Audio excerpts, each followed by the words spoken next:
Scottish and Irish mercenaries served in the Russian army during the war with the Poles. In 1613, there was a mass transfer of Germans from the enemy army to the Russian side. The invasion of Russia by the Polish-Lithuanian army in 1609 resulted in several Western Russian cities falling into the hands of the Polish-Lithuanian Commonwealth. One of these cities was Belaya, also known as Hunger. After Mikhail Fyodorovich was elected to the throne, the Russian government began to reclaim the territories seized by the enemy and end the time of troubles. Belaya was one of the first cities recaptured by the Russian troops after a siege. When the fortress surrendered, it was discovered that part of the garrison consisted of Irish and Scots. It is unclear how and when these individuals ended up in the service of the Polish-Lithuanian Commonwealth. In their petitions to the Russian Tsar, they avoided discussing their past and instead focused on their service to the Russian troops. The surviving documents indicate that it was they who surrendered the fortress to the Russian troops. The interrogation speeches of these individuals have not been preserved. After the Russian troops occupied the city, some of the Irish and Scots switched to Russian military service. They were referred to as Scots and Irish Germans who were in the service of the Tsar, and who are now in the service of the Tsar. Scots and Irish Germans of Bielsk, sovereign foreigners of Bielsk Germans, or simply Belsk Germans. The earliest list of Belsk Germans was compiled in October 1616 for the distribution of salaries in Thule, where the Irish and Scots were serving.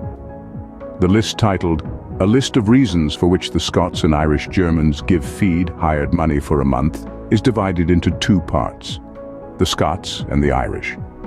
The term company is not used in this list, but other sources always divide the Belsk Germans into two companies, Scottish and Irish. We have reliable information about approximately 135 foreigners, consisting of 71 Scots and 64 Irish, who joined the Russian side after the surrender of Belaya and became the Bielski Germans, mentioned in Russian documents. They were likely reiters, horsemen. The origins of the Scottish and Irish mercenaries who served in the Polish-Lithuanian Commonwealth are unclear. Surviving documents do not provide information on how and when these individuals ended up in the enemy army. In their petitions to the Russian Tsar, they only mention their service starting from the surrender of the city. The interrogation speeches of these individuals have not been preserved. After the Russian troops recaptured the city, some of the Irish and Scots switched to Russian military service. They were referred to as Scots and Irish Germans who were in the service of the Tsar, and who are now in the service of the Tsar, Scots and Irish Germans of Belsk, sovereign foreigners of Bielsk Germans, or simply Belsk Germans. The earliest list of Belsk Germans was compiled in October 1616 for the distribution of salaries in Thule, where the Irish and Scots were serving. The list, titled "A List of Reasons for Which the Scots and Irish Germans Give Feed Hired Money for a Month," is divided into two parts: the Scots and the Irish.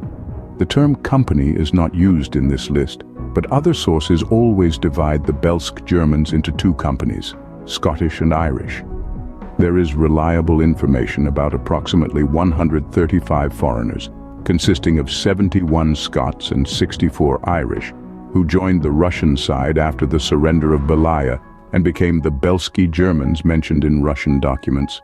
They were likely reiters, horsemen. In 1617, the last stage of the time of troubles in Russia began.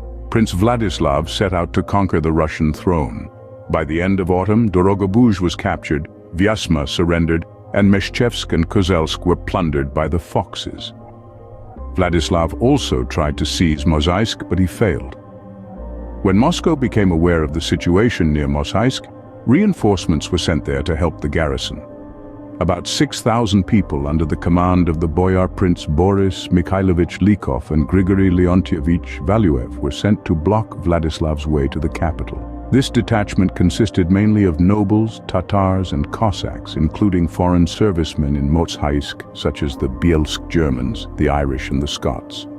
The winter of 1617-18 and the spring were relatively calm for the defenders of Mozhaisk.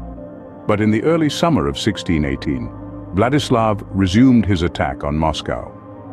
From the end of June, heavy battles began under the walls of Mozhaisk, which lasted intermittently for more than a month. The bielski Germans also participated in these battles, fighting alongside the Polish, Lithuanian, and German people. They shed their blood, not sparing their heads.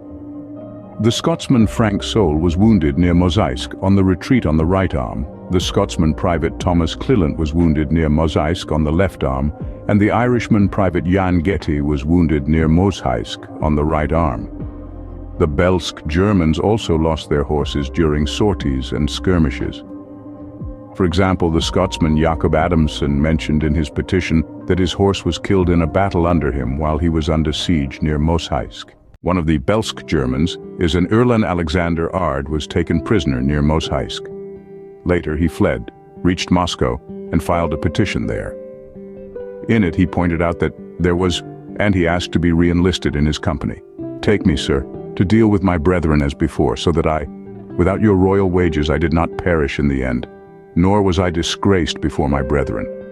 Kelobitnaya is not dated, but there is a list of the distribution of monetary salaries to the bielski Germans in Moscow, dated October 29, 1618, in which it is noted that the Irishman received the money.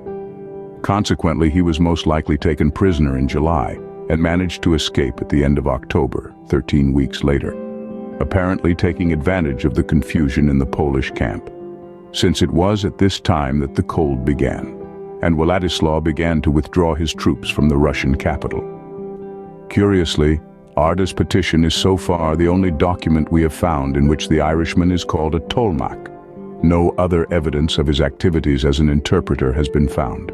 Documents about another wounded man, the nobleman G. Breeden, have been preserved. As he himself wrote in his petition, how after the days of Peter the Great, Lithuanian people came to Mozhaisk, and there was a battle. And in that fight they wounded they squeaked on the leg and the knee. Some additional details of the wound are contained in another of Breeden's petitions. Wounded and squeaked in the left knee all through. Later, not earlier than October 1st and not later than October 9th, 1618, an extract was drawn up in the discharge about G. Breeden in connection with his requests to increase the amount of his salary. It quotes Lykov's reply to Moscow.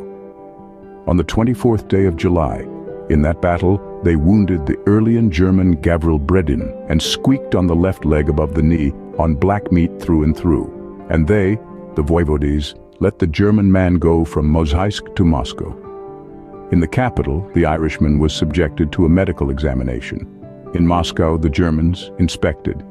In the course of the examination, firstly, the initial diagnosis contained in Lykov's report was confirmed. And secondly, it was established that the bone spoiled, the wound is sick. Taking into account the severity of the wound, Breeden was given the sovereign's salary for treatment and for a potion of 4 rubles. In Mozhaisk, the Irish and the Scots stayed until the boyars' retreat. On a dark, rainy night in early August 1618, the voivode Lykov withdrew most of his army from the city and led it to Moscow. The fact that the bielski Germans left Mozhaisk together with the voivode is confirmed in one of their petitions. This happened apparently on August 9th, since it was on this day that Lykov made a speech at the table and was given a salary for his Mozhaisk service. In the second half of September, Lykov was sent to Nizhny Novgorod to gather military men, and apparently, in connection with this, the Irish were placed under the command of a new voivode, the Stolnik Prince V.S. Kurakin. It was as part of his detachment that they took part in the most dramatic event of the autumn of 1618, the repulsion of the assault on Moscow. On the first day of October, 3 hours before daylight, Polish, Lithuanian, and German people came to the Arbatsky Gate to attack with firecrackers and ladders to the Ostroshka at the Arbatsk Gate, and proceeded with a fierce attack, and broke down the gates with firecrackers, and the stockade was cut through and broken in many places, and entered the stockade, and Prince Vasily Kurakin and Prince Ivan Zasykin, with the Lithuanian people they fought, and by the grace of God, and by the sovereign's happiness of the Polish, Lithuanian, and German people, they beat many, and caught firecrackers and ladders, and on the wall with them were the heads of the stewards and the solicitors, and the nobles and the tenants and the boyars' children, and the head of the streltsy, with the archers. The official document describes the events at the Arbet Gate. However, it does not indicate that among the defenders of the fortress there were also bielski Germans, the Irish and the Scots. And here is how it is said in their collective petition: "We were in the service with your sovereign Stolnik and voivode with Prince Vasily Semyonovich Kurakin at the Arbatsky Gate in a holly." And how there was an attack by Polish, Lithuanian and German people on the island and on the city against the intercession of the Holy Mother of God in the night. And we, in the attack they fought clearly, and died for thee, the sovereign, shed their blood, not sparing their heads. The words of the petitioner that foreigners died and shed their blood for the sovereign were not a metaphor. In this battle, the bielski Germans suffered serious losses. The Irish company commander, Captain Thomas Eustace, and Lieutenant Neil O'Donnell were killed, and Jan Lund, Jan Mactool, and for the second time in recent memory, Gavril Bredin were wounded. Among the Scots, Lieutenant Peter Yule was killed, and nobleman Robert Stinson and Private Gilbert Moeller were mortally wounded. Information about the death of the captain and the lieutenant is contained in the petitions of the Irishmen, as well as the widow of N. O'Donnell, and the wound of the nobleman J. Lund is evidenced by one of the notes on another list of Belsk Germans who were in the service in Mozhaisk. The list ends with the note, "This list was given to Prince Vasily Kurakin." That is, it was compiled for the voivode under whose leadership the Irish repelled the attack at the Arbat Gate.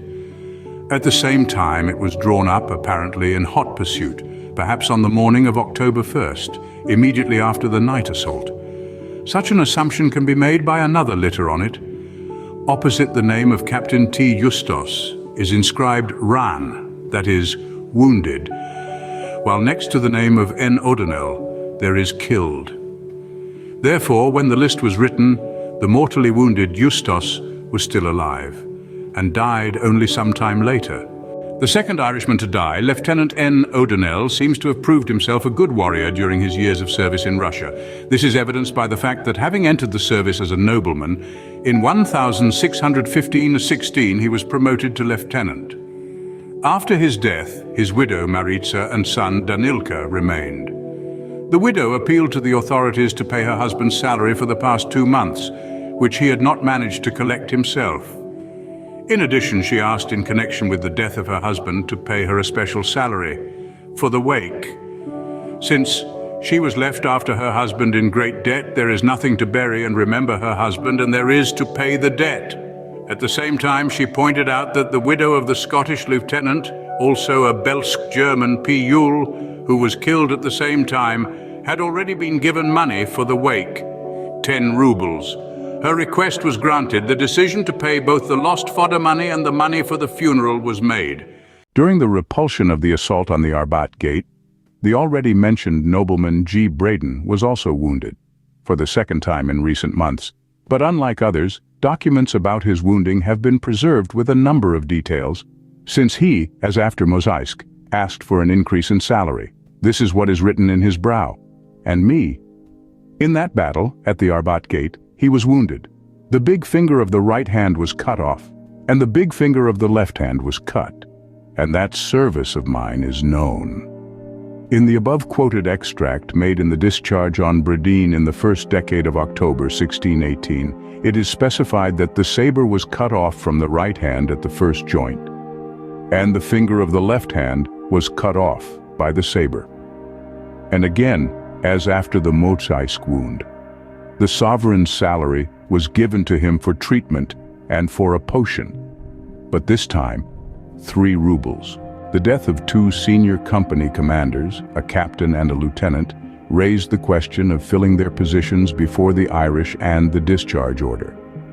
Not later than October 20th, the servicemen of the Irish company filed a collective petition in which they pointed out that now there is no capiton and no warrant, and asked, "Command, sir, that our ensign Jan Ban should be with us. And he served you, the sovereign, for 6 years as an ensign, and now..." Indeed, Ensign J. Ban was now not only the most senior, but the only officer of the part of the Irish company that was in Moscow in the autumn of 1618. However, this option, for reasons unknown to us, was not accepted. J. Ban was promoted, but not appointed captain, but only lieutenant. This happened before October 29th, since this day marks the receipt of the salary of Lieutenant Ban. But since the money was paid only for July-August, he received his salary according to the old salary, which he had as an ensign. In this new capacity, he, together with other Irishmen, filed another collective petition. In it, the foreigners again wrote that after the death of T. Justos, we have no one to serve with and no one to know us, and asked, "Command, sir, to be in the Erlian company and the captain of the Shkotsk land to Captain Yakov Shah, so that we would have someone with whom to serve your royal service." This request was granted by the Russian authorities, and the Irish company was led by a Scotsman, Captain Jacob Shave.